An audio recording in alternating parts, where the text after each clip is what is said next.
আমরা বারবার তার কাছে নিবেদন করেছি। আমরা মনে করেছিলাম যে ডিপ্লোমা ইঞ্জিনিয়ার 1994 সালে তারা 10ম গ্রেডের আন্দোলনের দাবিটি তারা 10ম গ্রেড পেয়েছিল এবং নার্সরা পেয়েছে 2011 সালে। 2018 সালে কৃষি ডিপ্লোমা, ফিশারিজ ডিপ্লোমা, সকল ডিপ্লোমাধারী যারা তারা কিন্তু 10ম গ্রেড পেয়ে গেছে। শুধু একমাত্র আমরা মেডিকেল টেকনোলজিস্ট এবং ফার্মাসিস্ট জাতি এই সরকারের কাছে বিভিন্নভাবে বৈষম্য বিরোধী এবং বৈষম্য শিকার হয়ে পড়ে আছি। আমার এক সিনিয়র ভাই ইতিমধ্যে বক্তব্য বলে গেছেন, আমার চাকরি চলে গেছে 33 বছর, একই চেয়ারে তিনি চাকরি করছেন। একটা পিয়ন কিন্তু প্রমোশন পেয়ে সচিব পর্যন্ত হয়ে যায়।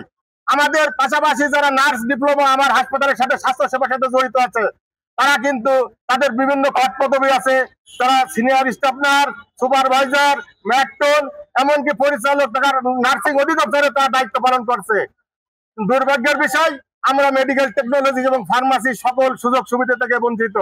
স্বাস্থ্য সেক্টরে যখন একজন রোগী ডায়ালাইসিস হবে কি হবে না এটা নির্ধারণ করবে তার ক্রিয়েটিনিন রিপোর্ট কত তার উপর। সেখানে একজন মেডিকেল টেকনোলজি যখন মানসম্মত ভাবে নমুনা সংগ্রহ করবে, সেই নমুনা সংগ্রহ করার বিপরীতে তার একটি ভালো রিপোর্ট হবে, সেই রিপোর্টের বিপরীতে তার ডায়ালাইসিস নির্ধারিত হবে।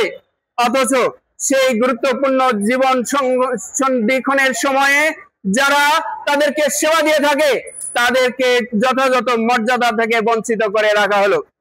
আমরা দেখলাম আর্টস থেকে পাশ করে যখন 4 বছরে ডিপ্লোমা করে তারা 10ম গ্রেডে উত্তীর্ণ হয়, তার বিপরীতে আমরা সায়েন্স থেকে পাশ করে 4 বছরের ডিপ্লোমা করার পরেও আমাদের বঞ্চিত করে রাখা হলো।